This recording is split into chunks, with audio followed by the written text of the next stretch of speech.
नमस्कार, यो news 24 television news 8 मा स्वागत छ। संसद जनताको प्रतिनिधिमूलक संस्था हो। जनताले पठाएका व्यक्तिहरू नै त्यहाँ हुने भएकाले उनीहरूले जनताको पक्षमा काम गर्छन् भन्ने विश्वास गरिन्छ। संसदमा सत्ता र प्रतिपक्ष पनि हुन्छन्। उनीहरूले गुण दोषको आधारमा बहस छलफल गर्छन्। यो सर्वव्यापी मान्यता हो। तर हाम्रो संसद र सांसद भने अपवाद बन्ने खतरा बढेको छ। प्रतिनिधि सभा बैठकमा एमाले सांसद रघुवीर महासेठले पोलिग्राफ मेसिन राख्न माग गरे। महासेठको यस्तो मागलाई अनौठो मान्ने कि नमान्ने, यो सोचाइमा फरक पर्न सक्छ। तर उनले भने जस्तो पोलिग्राफ मेसिन राख्नै पर्ने देखिन्छ। पोलिग्राफलाई विज्ञानले समेत स्वीकार गरेकाले झुट र सत्य पत्ता लगाउने विश्वास गरिन्छ। हाम्रा सांसदहरू जनतासँग गरेका प्रतिज्ञालाई कतिसम्म भुल्छन् भने विषय पनि यही मेसिनबाट चेक गरेर जनतालाई भन्नुपर्नेछ। चुनावी खर्चदेखि सबै विषय अपारदर्शी र परिवारवादलाई नै छान्ने नेता, सांसद, मन्त्री वा जो कोहीलाई यो मेसिनले चेक गरेर जनतालाई प्रश्न जवाफ दिनुपर्ने बेला भएकै हो। चुनावमा निर्वाचन आयोगले तोकेको सीमालाई 10% मानेर बाँकी अपारदर्शी खर्च गर्ने नेताहरू नै सांसद बन्छन्। यसरी पद पाएका उनीहरू जति सुशासन, भ्रष्टाचार र अनियमितताको विरोध गर्छन्, आफू पनि त्यत्तिकै अपारदर्शी र अमर्यादित बन्न मिल्छ। संसदमा पोलिग्राफ मेसिन राख्ने माग जस्तै अब हरेक ठाउँमा जनताले नेताहरूको पोलिग्राफ चेक गर्नुपर्नेछ। नेताहरूको इमान जाँच्नुपर्नेछ। उनीहरूको दैनिकीलाई निहाल्नुपर्नेछ। जनता सचेत नबने संसदमा राखिने पोलिग्राफ त के, कसैले पनि यस्ता प्रवृत्तिलाई रोक्न सक्ने छैन। जनतामा सचेतता आओस्, नेताहरूमा सद्बुद्धि पलाओस्। पोलिग्राफ चेक आफैलाई गरून्। अब न्यूज 8 का हेडलाइन्स।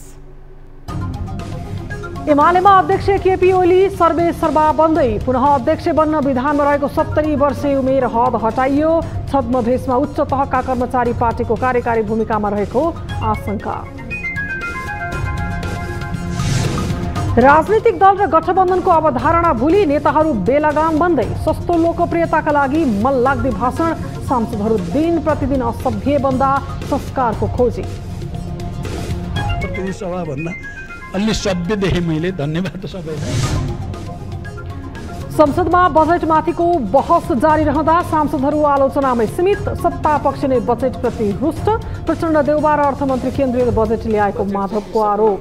डडेलधुरामा र गोर्खामा केन्द्रित गरियो भन्ने खालको कुरा पनि। भारतले मिचेको भूमि सट्टापट्टा गर्ने विषयमा अन्य दलका नेताहरूले निर्णय नै गराएको प्रचण्डको आरोप। सरकारले नै समय समयमा गराएको अध्ययनमा जटिलता भए सट्टापट्टा गर्न सकिन्छ भनिएको दावी। र भारतका प्रधानमन्त्री नरेन्द्र मोदी राजकीय भ्रमणका रूपमा पहिलोपटक अमेरिका जाँदै आगामी असार 7 गते अमेरिकी संसदको संयुक्त बैठकलाई सम्बोधन गर्ने।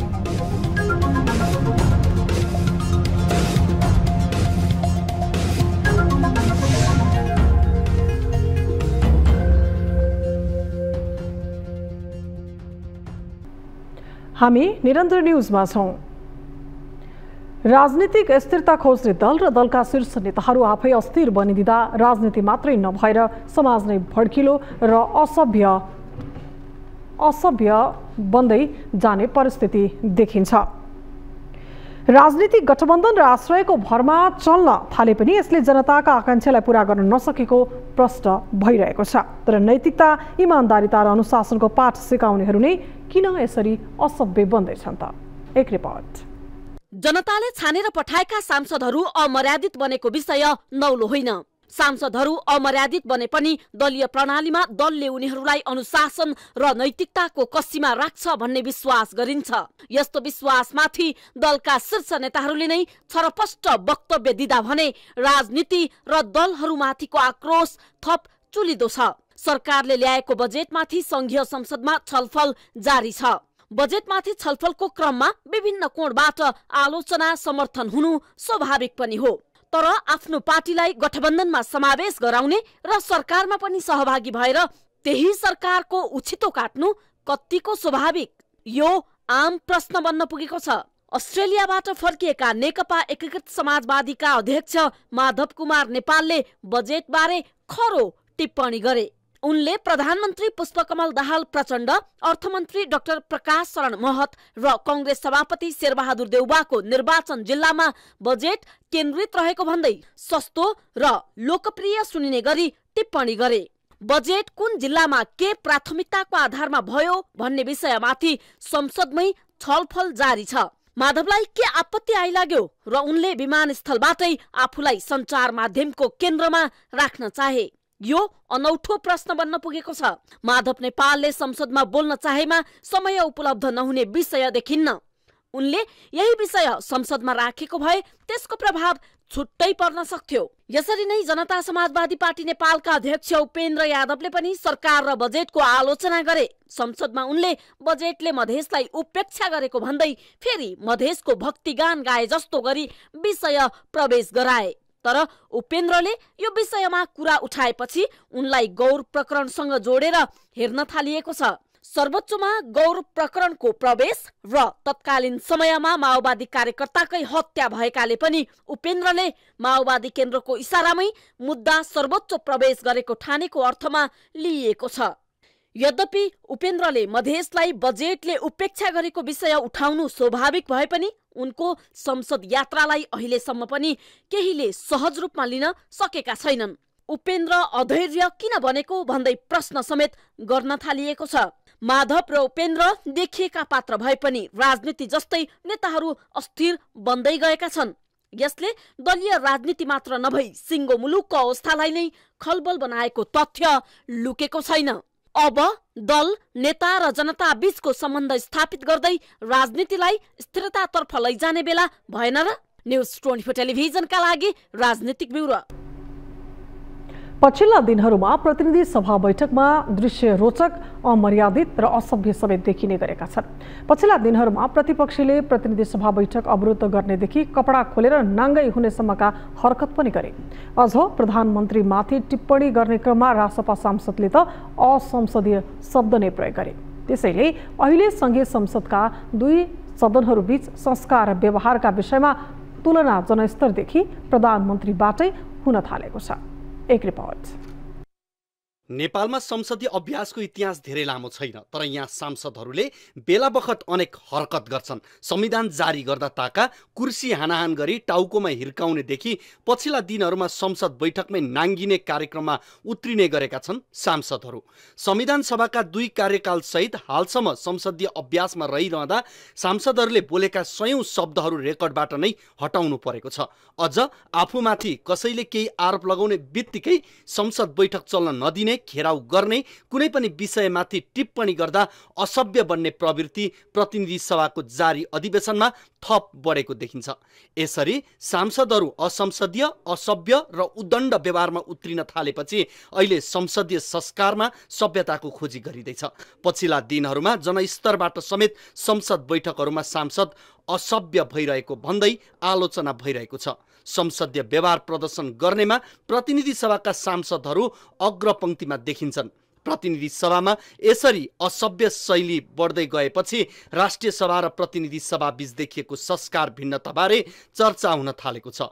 जनस्तरबाट समेत राष्ट्रिय सभा शालीन भनी चर्चा भइरहेको बेला प्रधानमन्त्री पुष्पकमल दाहालले समेत रोस्टममा उभिएर राष्ट्रिय सभा प्रतिनिधि सभा भन्दा सभ्य रहेको भनी टिप्पणी गरेका छन्।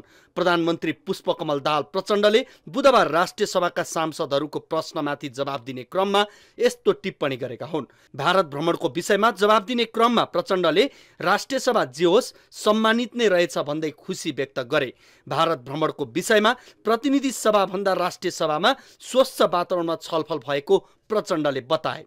जे होस् राष्ट्रिय सभा अलि बढी सम्मानितै रहेछ, प्रतिनिधि सभा भन्दा अलि सभ्य देखेँ मैले। धन्यवाद सबैलाई। प्रतिनिधि सभा भन्दा राम्रो भएको छ। भारतबाट आयात गरिएको राँगा प्रकरणले संसदमा लफडा नै भएको थियो। रासपाका एक सांसदले प्रधानमन्त्री भैँसी चढेर स्वदेश फर्किएको बताएपछि संसदमा रेकर्डबाटै हटाउनु परेको थियो। यसैको प्रतिक्रिया स्वरूप प्रधानमन्त्रीले दुई सदन बीच संस्कारको तुलना गरे। क्रिया प्रतिक्रिया जे जस्ता चले पनि पछिल्ला दिनहरूमा प्रतिनिधि सभा अशान्त नै छ। विचार बहस छलफलमा केन्द्रित हुनुपर्ने सांसदहरू दम्ब र विषय वस्तुबाट बरालिएर भाषणबाजी गरिरहेको देखिन्छ। असंसदीय शब्द र शैली प्रदर्शनले मुलुकका लागि कानुन निर्माण गर्ने थलोबाट जनस्तरमा कस्तो प्रभाव पर्छ, यसतर्फ सांसदहरूले हेक्का राख्न जरुरी छ। संघीय सदनका दुवै सदनमा आगामी वर्षको बजेटमाथिको छलफल जारी छ। प्री बजेट छलफलमा पनि बजेटमा केन्द्रित नभएका सांसदहरू पोस्ट बजेट छलफलमा पनि केन्द्रित भएको देखिँदैन। पोस्ट बजेट छलफलको पहिलो दिन मंगलबार अर्थमन्त्री डाक्टर प्रकाश शरण महतले बजेट निर्माणमा अनधिकृत व्यक्तिलाई प्रवेश गराएको विषयमा केन्द्रित भएको संसद बजेट छलफलको दोस्रो दिन आलोचना र प्रश्नमा मात्रै सीमित रह्यो। एक रिपोर्ट। सरकारले आगामी आर्थिक वर्ष 2080-81 को लागि प्रस्तुत गरेको नीति तथा कार्यक्रममाथिको छलफलबाटै आलोचित र आशंकित हुँदै संवैधानिक व्यवस्था अनुसार सरकारले जेठ 15 मा बजेट प्रस्तुत गरेको थियो। तर प्रस्तुत बजेटमा आलोचना र आशंका गर्ने सांसदहरू प्रतिपक्षी दलका मात्र नभएर सत्तारूढ दलका सांसदहरू पनि रहेका छन्। अहिले देशको अवस्थालाई सुधार गर्नका निम्ति, आर्थिक अवस्थामा सुधार ल्याउनका निमित्त देशको पुँजीगत खर्च बढाउने र अनुत्पादक खर्चलाई घटाउने एउटा प्रयत्न गरेको छ र यो प्रयत्नलाई सफल गर्नका निमित्त एउटा टाइम फ्रेम अन्तर्गत एक्सन प्लान पनि कार्यनीति पनि ल्याउन खोजेको छ, एउटा कार्ययोजना। मलाई लाग्छ त्यो सकारात्मक छ। के 15 करोड रुपियाँ बचत गर्नको लागि निर्वाचनको निष्पक्षतामा सम्झौता गर्नुपर्ने अवस्थामा हामी पुगिसकेको हो त? मलाई यस्तो लाग्दैन।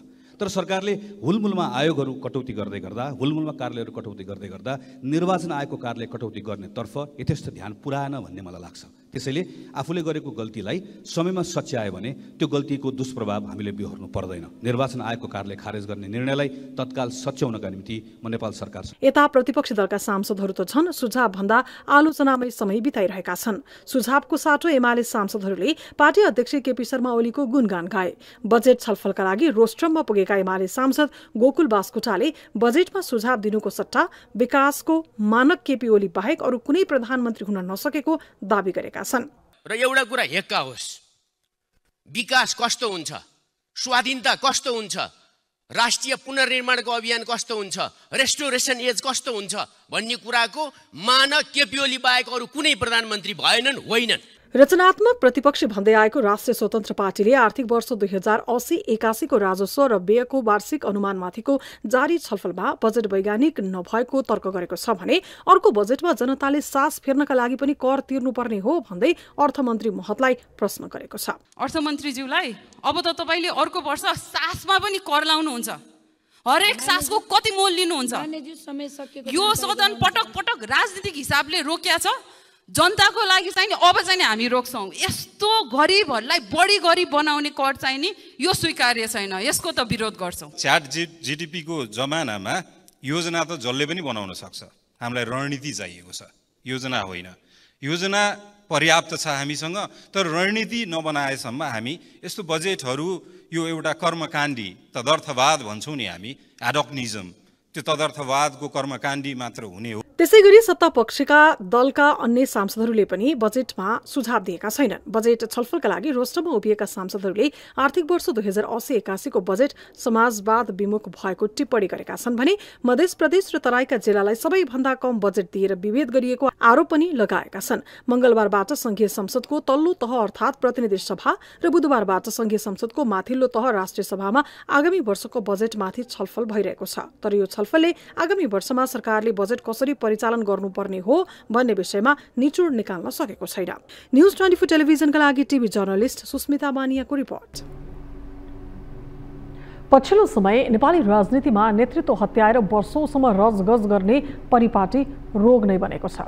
दिन प्रतिदिन पुस्तान्तरण र परिवर्तनको मुद्दा बलियो बन्दै गए पनि राजनीतिक दलका शीर्ष नेताहरूले त्यसलाई अनदेखा गर्ने गरेका छन्।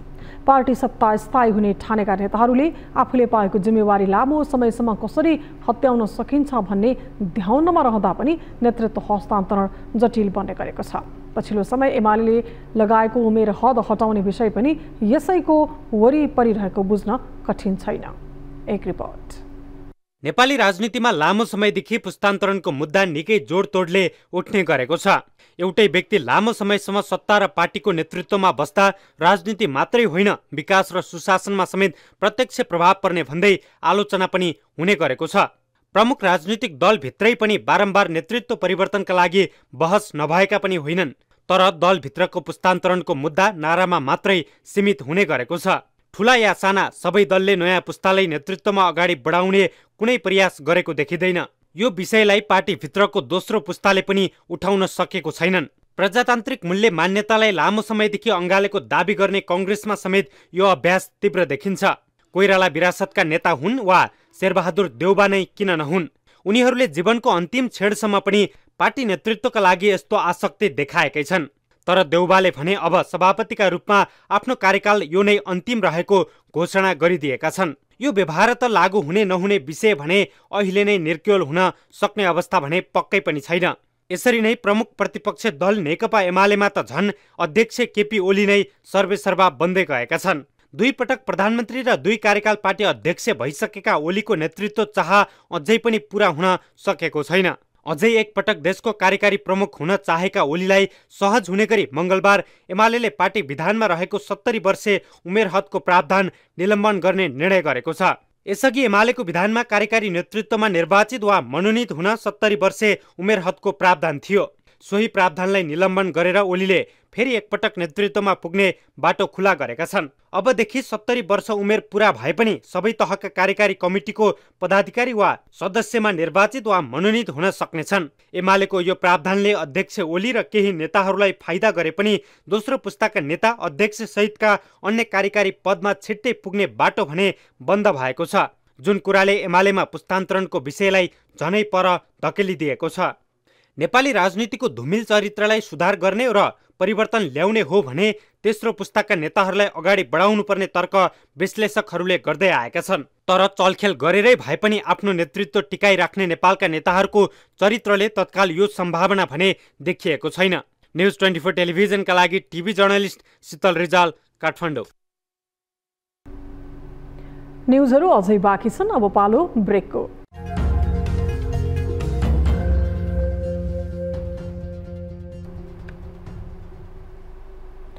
हामी निरन्तर न्युजमा छौँ। अब बाँकी न्युज। प्रतिनिधि सभामा आर्थिक वर्ष 2080-81 को बजेटमाथि छलफल जारी नै छ। सांसदहरूले संसद बैठक र अन्य माध्यमबाट बजेटमाथि विभिन्न कोणबाट टिप्पणी गरिरहेका छन्। यसरी बजेटमाथिको बहस छलफल जारी रहँदा सत्तापक्षकै सांसदहरूबाट समेत बजेटप्रति असन्तुष्टिका आवाज पेचिला देखिन्छन् भने प्रतिपक्षी दलका सांसदहरूले त निरन्तर आलोचना गरि नै रहेका छन्।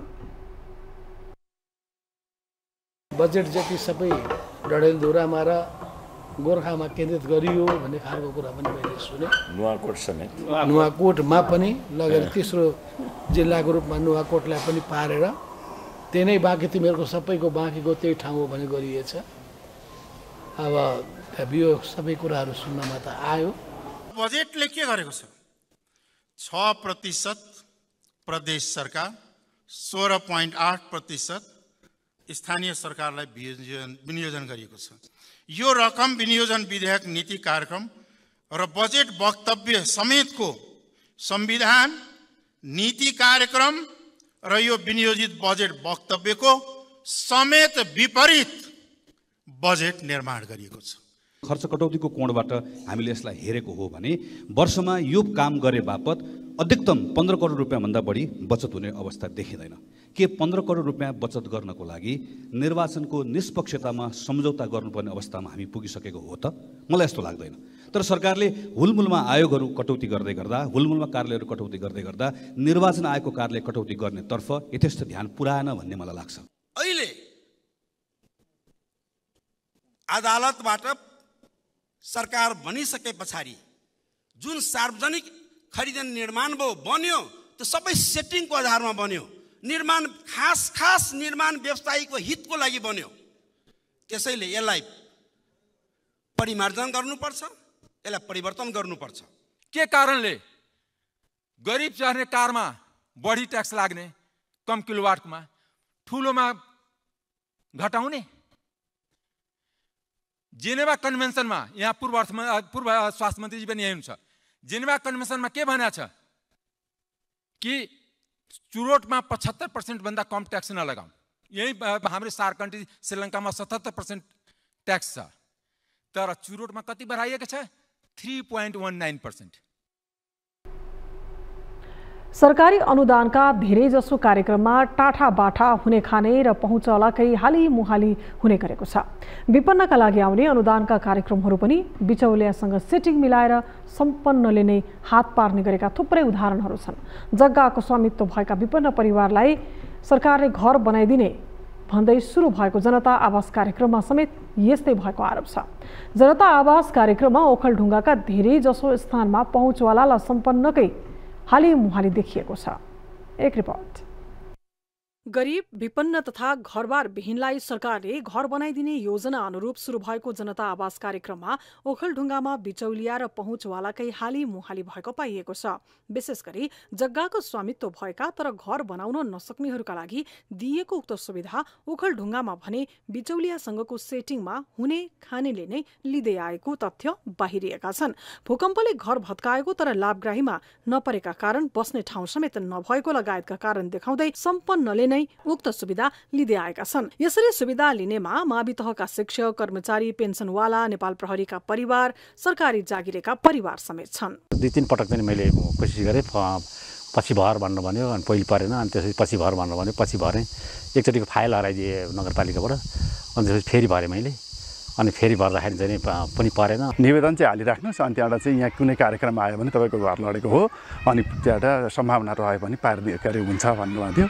अनि त्यो पछाडि चाहिँ मैले निवेदन पेश गरिरहेको थिएँ सर, अनि जनता आवासको कार्यक्रम परो बनाउनु भन्ने कुरा आयो एउटाले, अनि बनाएको छ। झन्डै 3 वर्ष अघि जिल्लामा सुरु भएको जनता आवास कार्यक्रम मार्फत हालसम्म 306 घर निर्माणको अन्तिम चरणमा छ। तीमध्ये चालु आर्थिक वर्षमा मात्रै सिद्धिचरण नगरपालिका स्थित एउटै ओडामा 31 घर निर्माण भएकोमा 12 जना भन्दा बढी सम्पन्न परिवारले घर निर्माण गरेका छन्। कार्यविधि अनुसार छनौट भएर पठाएको घरलाई चाहिँ मैले तपाईँको सिफारिस गरेर कार्यक्रम अगाडि बढाउनका लागि सहयोग गरिदिएको हो। त्योभन्दा अरू तपाईँको हामीसँग छनौट गर्ने प्रक्रियामा हामी सहभागी हुने पनि होइन, हामीलाई रहने हाम्रो तपाईँको कार्यविधिले हामीलाई दिने पनि छैन, वडा अध्यक्ष त्यसको सदस्य हुने अवस्था पनि छैन। त्यो चाहिँ नितान्त मान्यज्यूले नै छनौट गरेर पठाएका कारणले गर्दाखेरि चाहिँ मेरो वडामा अब आइसकेका नागरिकको घरलाई चाहिँ मैले तपाईँको सहज रूपमा घर निर्माण अगाडि बढाउनका लागि सम्झौता प्रक्रियामा अगाडि बढाइदिएको। यता कार्यक्रम सञ्चालन गर्ने शहरी विकास तथा भवन कार्यालय ओखलढुङ्गाले भने अहिलेको नयाँ कार्यविधिले लाभग्राही छनौटको अधिकार कार्यालयलाई नदिएकाले पनि यो समस्या आएको हुन सक्ने जनाएको छ।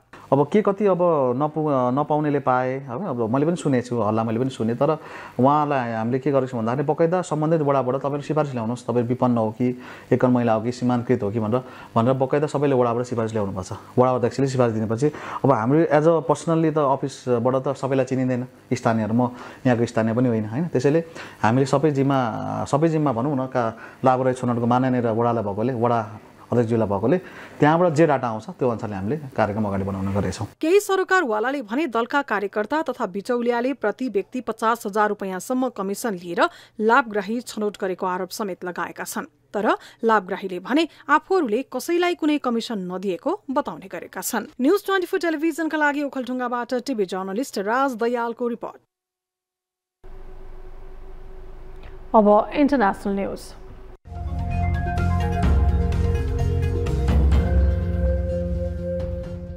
भारतका प्रधानमन्त्री नरेन्द्र मोदीले आगामी असार 7 गते अमेरिकी संसदको संयुक्त बैठकलाई सम्बोधन गर्ने भएका छन्। प्रधानमन्त्री मोदीले असारको पहिलो साता गर्ने अमेरिकाको राजकीय भ्रमणको क्रममा दुवै सदनको संयुक्त बैठकलाई सम्बोधन गर्ने अन्तर्राष्ट्रिय सञ्चार माध्यमले जनाएको छ। उनलाई सभामुख तथा सेनेटका अध्यक्ष एवं अन्य अधिकारीले सम्बोधनका निम्ति आमन्त्रण गरेका हुन्। प्रधानमन्त्री मोदीले पनि अमेरिकी सदनको निमन्त्रणा स्वीकार गर्दै संयुक्त बैठकमा सम्बोधन गर्ने घोषणा गरेका छन्। अमेरिकी कांग्रेसको संयुक्त बैठकलाई 2 पटक सम्बोधन गर्ने प्रधानमन्त्री मोदी एकमात्र भारतीय नेता हुनेछन्। यो विदेशी प्रतिष्ठित व्यक्तिहरूलाई अमेरिकाले दिने सर्वोच्च सम्मान मध्ये एक हो। सन् 2014मा प्रधानमन्त्री बनेपछि नेता मोदीले 3 जना अमेरिकी राष्ट्रपति बाराक ओबामा, डोनाल्ड ट्रम्प र जो बाइडेनसँग द्विपक्षीय र बहुपक्षीय भेटघाटका लागि आधा दर्जन भन्दा बढी पटक अमेरिकाको भ्रमण गरेका छन्। तर राजकीय भ्रमणका निम्ति उनलाई पहिलो पटक निमन्त्रण गरिएको छ। अमेरिकामा नजिकका मित्र र सहयोगीलाई मात्र यस्तो सम्मान दिने प्रचलन छ।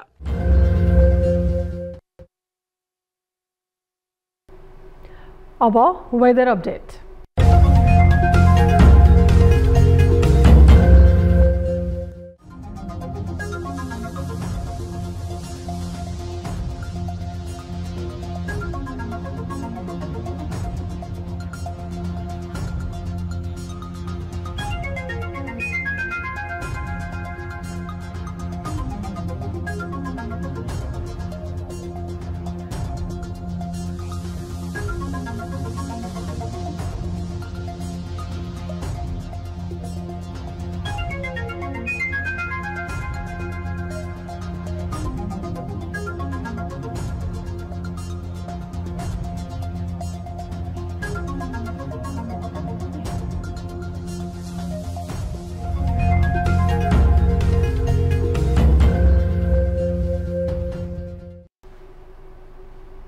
अब न्युज 8 को अन्त्यमा पुनः हेडलाइन्स। एमालेका अध्यक्ष केपी ओली सर्वेसर्वा बन्दै पुनः अध्यक्ष बन्न विधानमा रहेको 70 वर्ष उमेर हद हटाइयो। छद्म भेषमा उच्च तहका कर्मचारी पार्टीको कार्यकारी भूमिकामा रहेको आशंका।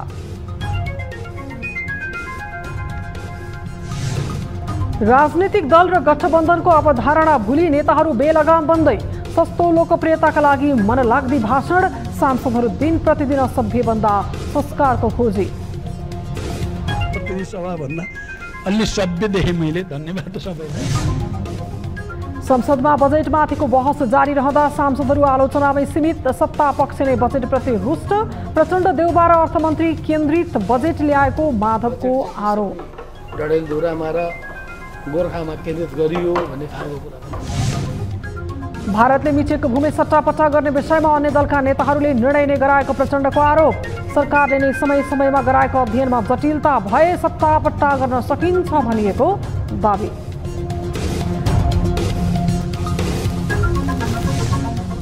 र भारतका प्रधानमन्त्री नरेन्द्र मोदी राजकीय भ्रमणका रूपमा पहिलो पटक अमेरिका जाँदै आगामी असार 7 गते अमेरिकी संसदको संयुक्त बैठकलाई सम्बोधन गर्ने।